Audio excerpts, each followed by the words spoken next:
Salut à tous, c'est mardi, jour d'ouverture de Babel Café avec un nouveau focus économique ce soir et le portrait d'une jeune entreprise en pleine expansion. Elle s'appelle Modeco Création, elle est basée à Féchaux sur les hauteurs de Borin. Et on reçoit en plateau un de ses deux patrons, Fabien Stellman, bonsoir. Bonsoir. Alors, Modeco Création est spécialisée dans le travail du corian.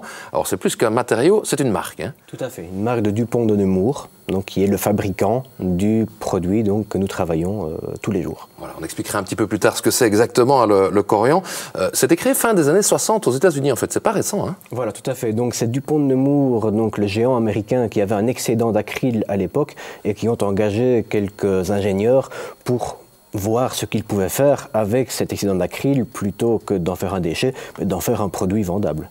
Et c'est à quoi ils sont arrivés. Alors ça rentre dans la gamme de ce qu'on appelle les solides surfaces. Il y a d'autres concurrents du corian aujourd'hui sur le marché. Tout à fait, voilà. Donc c'est une pierre reconstituée. Et dans la gamme des solides surfaces, nous avons des produits comme d'autres marques, comme le IMAX, le Staron, le Kerok et encore plein d'autres qui apparaissent, je vais dire, régulièrement sur le marché, en effet. Et historiquement, le premier, c'était le corian. C'était le corian, voilà. 3 entreprises agréées corian en Wallonie, hein, vous n'êtes pas nombreux? On n'est pas nombreux. Donc mon père, en fait, a été le premier à être agréé en Wallonie. Et ensuite, il y en a un autre dans le coin de Verviers, et j'ai vu récemment un 3e qui s'est ajouté dans la région de Mons. Donc on est vraiment très peu à être agréé corian et donc à proposer un service, je vais dire de qualité, sans dire que les autres ne sont pas de qualité, mais en tout cas un service qui a été avec des ouvriers qui ont été formés en fait. Allez, on va aller voir justement à quoi ressemble le travail dans votre atelier à Féchaux. C'est notre séquence Babel Entreprise.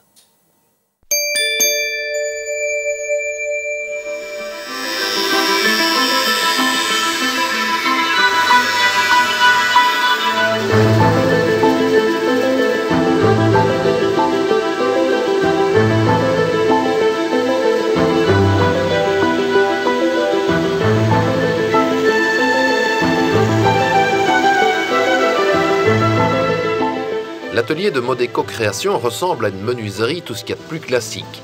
On coupe, on fore, on colle, on ponce beaucoup même.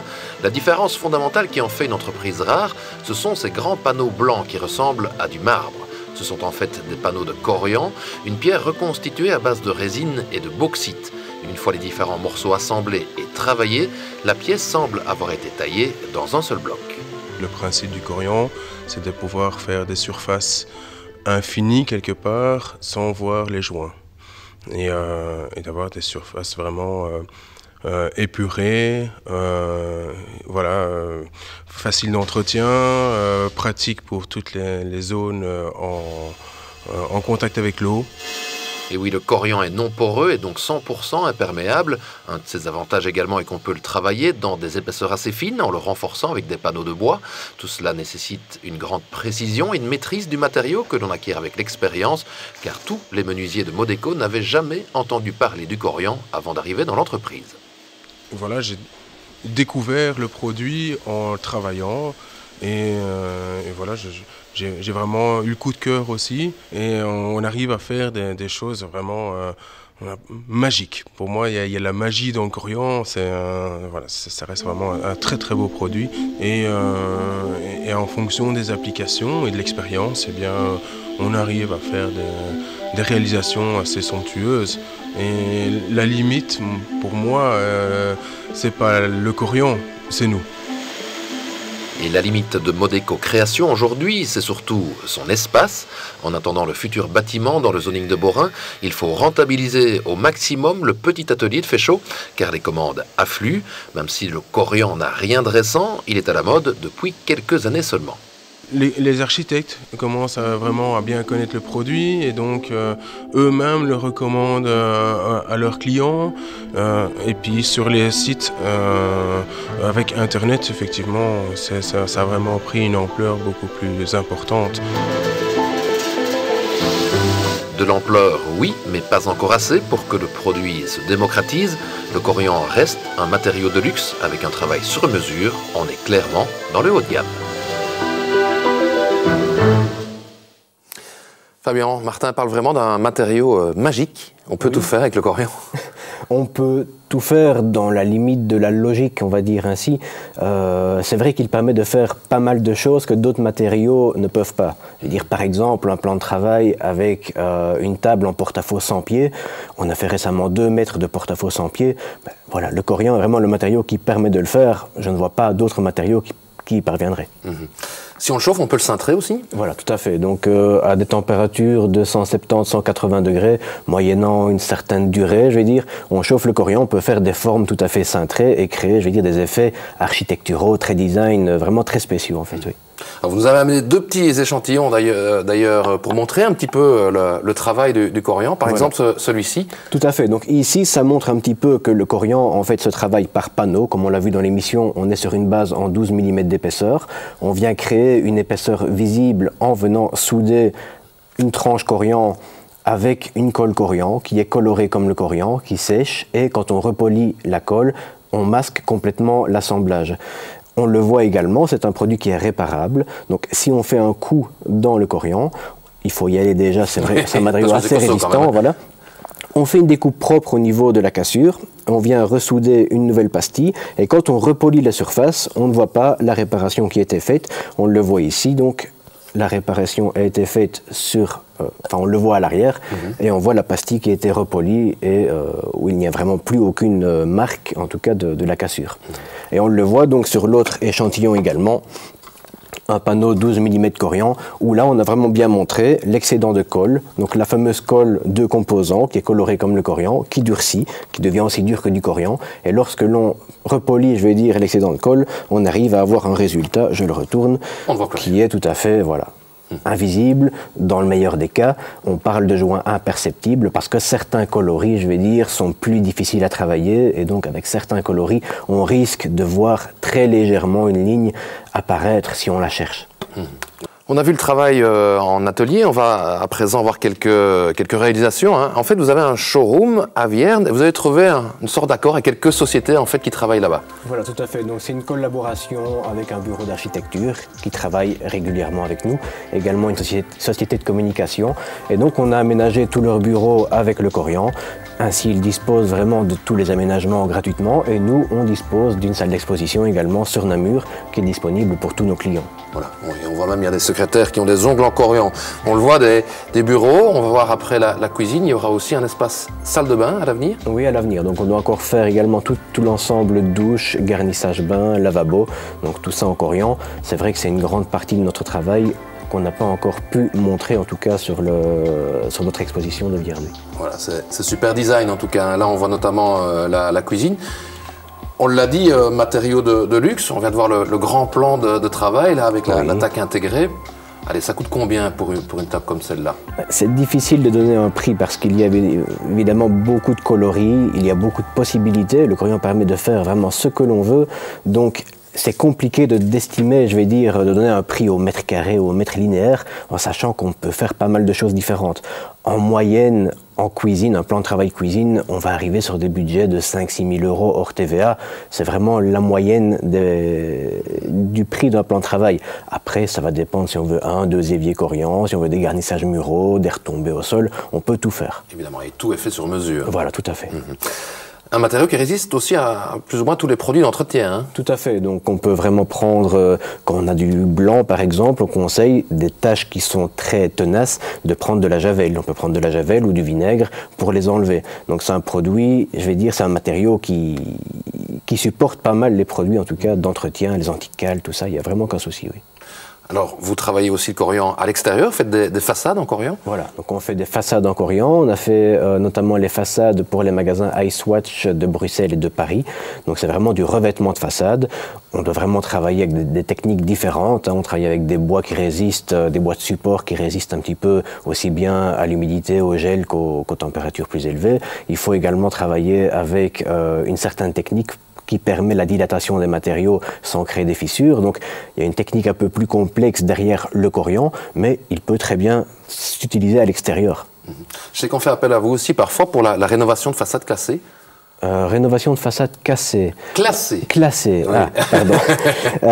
On a fait la façade de Paris, on a été un peu contraint avec avec l'urbanisme, où il y avait des moulures qui étaient sur l'ancienne façade, chez les voisins aussi des parties moulurées, et on a dû reproduire un petit peu toute cette technique de moulure à l'identique avec le Corian. Donc il permet vraiment de faire ce qu'on veut.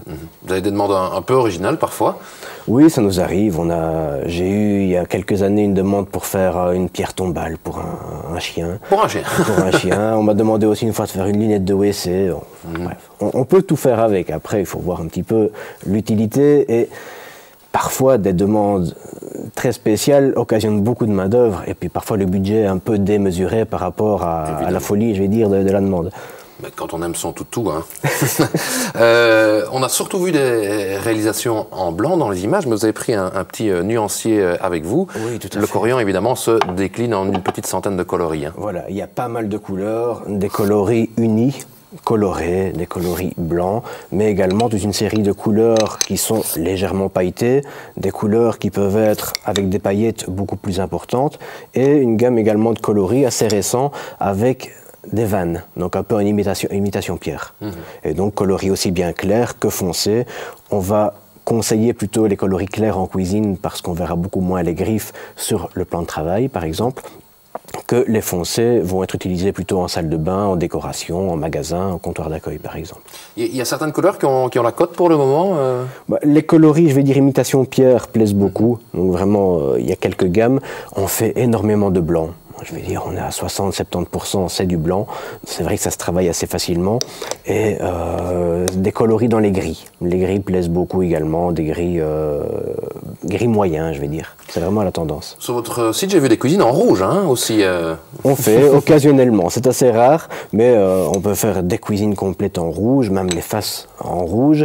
Attention que donc, une des particularités du Corian, c'est que c'est un matériau qui se patine, un peu comme l'inox. On va avoir des légères traces, des légères griffes. Et on les verra beaucoup plus vite sur des coloris foncés ou fortement texturés, plutôt que sur les coloris clairs ou légèrement pailletés, je veux dire. Vous travaillez en ligne directe avec des cuisinistes. Hein. Voilà, tout à fait. Voilà.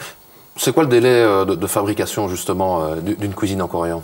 Pour faire le plan de travail, on compte environ 5 à 10 jours de délai, suivant la période quand on a la commande. Si on est en période ordinaire, on va être à 5 jours. Des périodes comme le mois de juin, avant les congés, je vais dire d'été, ou le mois de fin décembre, avant les congés d'hiver, on est plutôt sur 10 jours, parce que là, évidemment, il y a beaucoup de demandes en même temps, quoi, je veux dire. C'est rapide quand même, je trouve. C'est facile, oui. Ouais. La chose, c'est qu'on demande toujours à nos clients de nous passer les commandes en avance, parce qu'évidemment, on a un certain délai pour recevoir les panneaux Corian. Il y a quand même pas, avec toutes les couleurs, on ne peut pas tout stocker. Donc on stocke, je vais dire, 4-5 couleurs, mais d'autres coloris, je vais dire, là, on a un délai de 3-4 semaines pour les recevoir. Donc dès que j'ai la commande de mon client, je peux stocker la marchandise et ensuite la prise de mesure. Et puis une semaine après, on est là pour installer. On imagine qu'il n'y a pas des grossistes à tous les coins de rue. Hein. Non, voilà. Il y a un grossiste qui distribue Corian aux transformateurs qui ne sont pas agréés. Donc on est les 3 agréés en Wallonie qui achetons notre Corian directement chez Dupont. Et tout le réseau menuisier qui ne sont pas agréés l'achète via un grossiste flamand, en fait. Et on parlait des cuisines tout à l'heure. Il y a un de vos clients qui est Modélec, hein, on verra plus tard dans l'émission, qui a des liens étroits et historiques entre les deux sociétés. On revient un instant à la formation. On l'a dit, hein, il faut vraiment une formation spécifique pour travailler ce produit. Il n'y a que 3 centres de formation, je pense, Corian au monde. Il y en a un aux États-Unis, un au Japon, et celui pour l'Europe, il est en Belgique. Voilà, tout à fait. C'est du bol. En fait, ça provient que la personne qui a découvert le Corian en Belgique était un Anversois, je pense, et donc qui a fait venir le Corian via le port d'Anvers, et ça s'est fait début des années 80 ici en Belgique, et depuis ce moment-là, le centre de formation et toute la partie centrale, en tout cas Corian Europe, est resté en Belgique. Donc c'est vrai qu'on a une chance d'être un peu à proximité de tout ça. C'est à Genk, hein, c'est ça. À Genk. J'imagine que vous vous assurez aussi une partie de la formation en interne. Hein. Voilà. Donc, si on le souhaite, on peut envoyer des ouvriers, je vais dire, dans le centre de formation de Genk pour apprendre une technique spéciale ou pour parfaire, je vais dire, le ponçage ou pour vraiment spécialiser un ouvrier sur une technique. Belgique. Mais c'est vrai que nous, on fait du coriandre tous les jours. Mon collègue Vincent travaille le coriandre depuis bientôt 25 ans. Donc, il maîtrise vraiment le travail et il est vraiment le meilleur professeur, je pense, qu'on puisse donner à un débutant qui vient apprendre le coriandre chez nous. Voilà, c'est donc Vincent Thomas, votre associé, on l'a vu sur les images tout à l'heure, mais il n'aime pas trop les interviews. Donc en 2012, vous commencez à 2, vous êtes 7 aujourd'hui. Voilà, oui. Donc on n'a pas réellement commencé à 2, vu qu'on a repris une partie, je vais dire, du personnel ouvrier de l'entreprise de mon père, on en parlera après, donc Modelec. Mais c'est vrai qu'entre-temps, on a, je pense, agrandi l'équipe, on a engagé 3 ou 4 personnes depuis donc 2012. C'est vrai qu'on a une grande demande, on est peu à le travailler en Belgique et on est encore moins, je vais dire, à le travailler de manière spécialisée. On ne fait vraiment que ça. Et donc, ça nous permet, je vais dire, d'avoir contact avec pas mal d'architectes et pas mal de, je vais dire, de professionnels et une certaine réputation, je vais dire, en Belgique. Et on commence même à être connu un peu en France. On a des projets, des demandes pour Paris. Et c'est vrai que là, automatiquement, on est obligé d'avoir une main-d'œuvre conséquente pour suivre un peu toute la demande. Alors, on l'a évoqué à demi-mot dans le reportage. Il y a un projet de déménagement. On va d'ailleurs voir quelques images dans la future zone d'activité économique dite de la pâture du Pape. Oui. C'est pour quand? On a déjà une échéance? En fait, la première échéance qu'on s'était fixée était pouvoir y rentrer au mois de septembre de cette année-ci. Maintenant, vous savez très bien qu'un investissement prend toujours pas mal de retard. Ici, on est un peu bloqué sur la partie financière, donc on étudie vraiment tout ça pour que ça se fasse sans trop d'exagération. Et faire en sorte que l'investissement, qui reste assez conséquent pour une petite structure comme la nôtre, reste viable à long terme. Donc actuellement, je pense que d'ici un an, on sera réellement installé dans nos nouveaux ateliers, en tout cas à Beaurain. Oui. Vous serez parmi les premiers qui s'installeront, j'imagine, dans le futur zoning. On parle de 1000 mètres carrés, c'est ça? À peu près, voilà. Donc on ferait, dans une première phase, on ferait 700 mètres carrés atelier, partie bureau et exposition, et une deuxième phase où on agrandirait l'atelier de 400 mètres carrés. Ça permettra aussi de réorganiser un petit peu le travail, parce que vous êtes un petit peu à l'étroit, et rien qu'en réorganisant, entre guillemets, vous allez devenir plus efficace aussi. Voilà, tout à fait. Voilà. Donc actuellement, c'est vrai qu'on... Par le manque de place, on doit vraiment s'organiser, déplacer des choses qui ont été faites. Le stockage, on peut moins stocker aussi bien les produits, les matières premières que les produits finis. Donc on doit s'organiser différemment et c'est vrai que quand on aura un espace plus grand, on pourra travailler de manière beaucoup plus rentable que maintenant, c'est certain, oui. Vous disiez déjà peut-être un gain de 20%, rien que justement avec un peu plus d'espace. On l'estime à 20%. Voilà. Oui. Et peut-être à l'avenir, mais soyons prudents, peut-être encore étoffer l'équipe. Oui, on l'espère. Voilà. Donc le premier objectif est vraiment d'être plus rentable et plus efficace avec la même équipe, donc vraiment de rentabiliser le temps de travail. Et ensuite, c'est vrai que si les commandes suivent, et on l'espère, c'est pouvoir évidemment continuer à engager du personnel pour continuer à grandir. Un des plus gros, je vais dire, coriandre en Europe, enfin il y en a plusieurs, mais je vais dire, je pense à un en France où ils sont, je pense, 40 ouvriers et ils ne font que ça, quoi. Donc là, c'est vrai que c'est une grosse équipe. Voilà, et tous les renseignements sur un site, www.modeco-création.be. Il faut aller voir. Il y a plein aussi de photos de diverses réalisations. Voilà, on a également une page Facebook. C'est un peu moins professionnel, mais c'est plus facile, je vais dire, à mettre à jour. Et il y a pas mal de photos donc sur le site Facebook modeco.création et on retrouve en fait plus d'actualités. Enfin, c'est mis à jour plus régulièrement. Oui, monsieur, mais c'est le pro Facebook. Ma télé d'ailleurs a une page Facebook. Allez, nous on va rationaliser aussi le temps. Il est temps de passer à table. C'est Babel Histoire.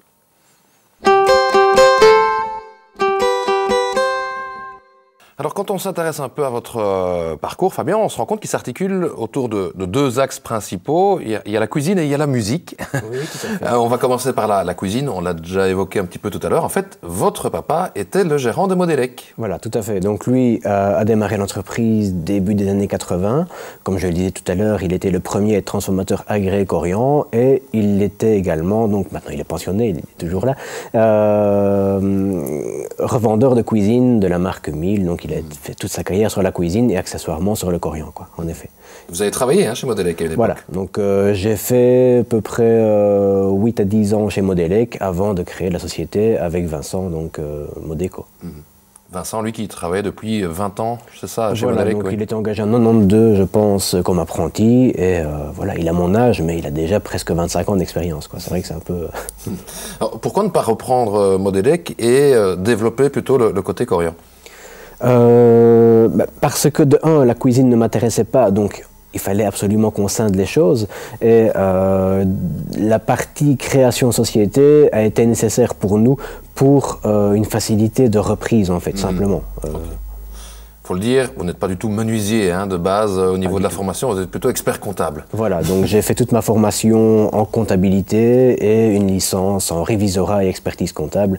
Donc c'est vrai que j'étais plutôt voué à venir en costume cravate et avoir un boulot bien casé, je vais dire, de réviseur. Mais voilà, mon père étant indépendant, et je pense que j'ai eu ça également dans mes jeunes, voilà, je préfère un boulot plus varié et comment dire, plus libre en fait, je pense, que d'être un peu cloisonné dans le secteur de la comptabilité. Voilà.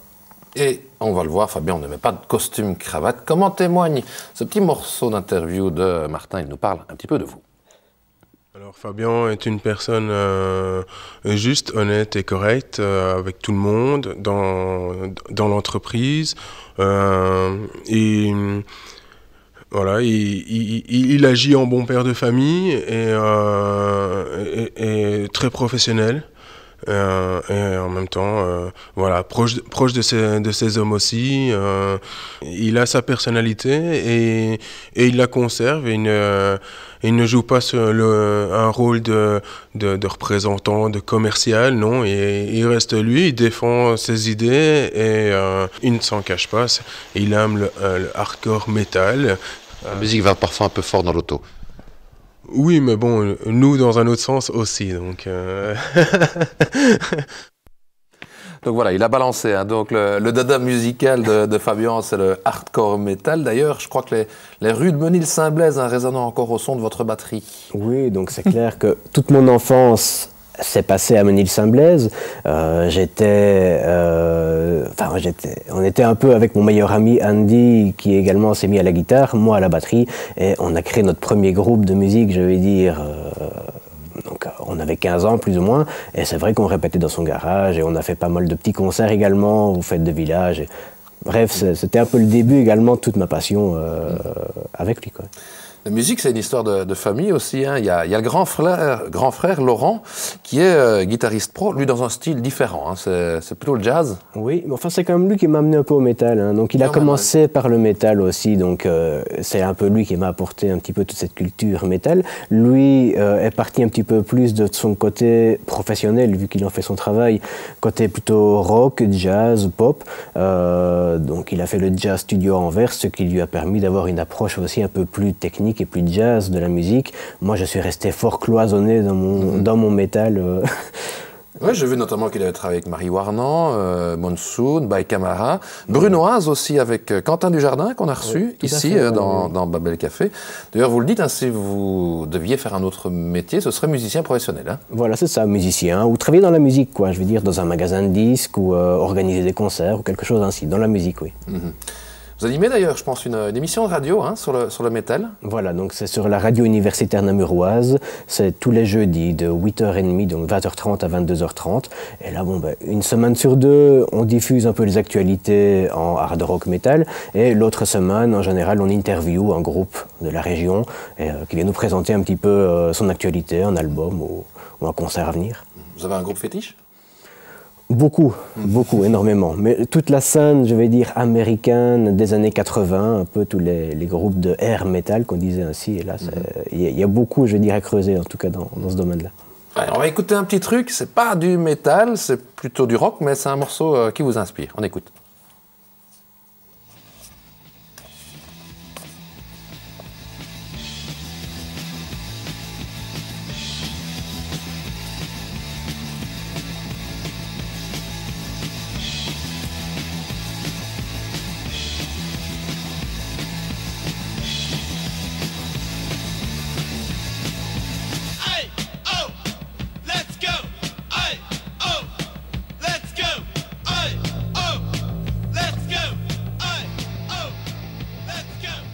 Alors c'est les Ramones, ça Voilà, tout à fait. C'est un morceau qu'on a repris justement avec mon ami Andy dans un de nos groupes également. On faisait des reprises et c'est un morceau qu'on a repris. C'est vrai que ça signifie quand même pas mal de choses, donc on y va et je vais dire on avance, quoi. Voilà, c'est vraiment ça. Un tempérament de font ça ? Fonceur, peut-être pas réellement fonceur. J'aime bien étudier les choses avant de m'investir. Mais je vais dire, voilà, je n'aime pas quand les choses traînent. Il faut qu'on avance. On n'est pas là pour une durée. Enfin, je vais dire, on espère vivre 70, 80 ans maxi. Et on se dit, voilà, au final, il faut qu'on fasse des choses. Et voilà, j'ai envie de faire un maximum de choses. Donc, on y va, quoi. Alors, la musique et le travail aussi, vous partagez tout ça avec votre compagne, Alexandra? Oui, tout à fait. Donc voilà, c'est vrai qu'on était très actifs au niveau musical avant d'avoir notre petite fille, donc Gladys, qui a 5 ans aujourd'hui, et depuis qu'elle est là, c'est vrai que... Non, pas aujourd'hui. Ah, d'accord. J'ai dit actuellement. Donc, et donc, c'est vrai qu'avant, on faisait beaucoup de concerts. On en fait beaucoup moins maintenant. C'est vrai que c'est plus compliqué, évidemment, de se libérer. Mais enfin, c'est pas forcément mauvais pour autant. Et elle travaille donc avec moi également dans les bureaux. Elle s'occupe de toute la partie administrative, tout ce qui est comptabilité, facturation. Et elle aime le métal en plus. Et elle aime le métal. Ça, si c'est pas joli, ça. Et dans quelques années, Gladys viendra avec vous en concert. Tout à fait, tout à fait. Je l'espère bien. Parce qu'elle va regarder coucou Gladys. Voilà, c'est papa qui est dans la télé. Voilà. Merci beaucoup d'être venu dans Babel Café, Fabien. Je pense que beaucoup de personnes vous auront découvert aujourd'hui et auront découvert aussi le travail du Corian. En tout cas, moi, je trouve ça vraiment passionnant. Merci de m'avoir reçu. En tout cas, c'était un plaisir. Vraiment. Voilà. Bonne chance pour la suite, on suivra vos aventures. Nous, on se revoit demain. J'accueillerai Bernard Deravet. Il viendra nous présenter Hôtel Commissariat. C'est un spectacle qui sera présenté le 8 février au Centre culturel de Dinan. Et ça fera du bien à tout le monde de rire un peu avec la police. Allez, à demain. Ciao, ciao.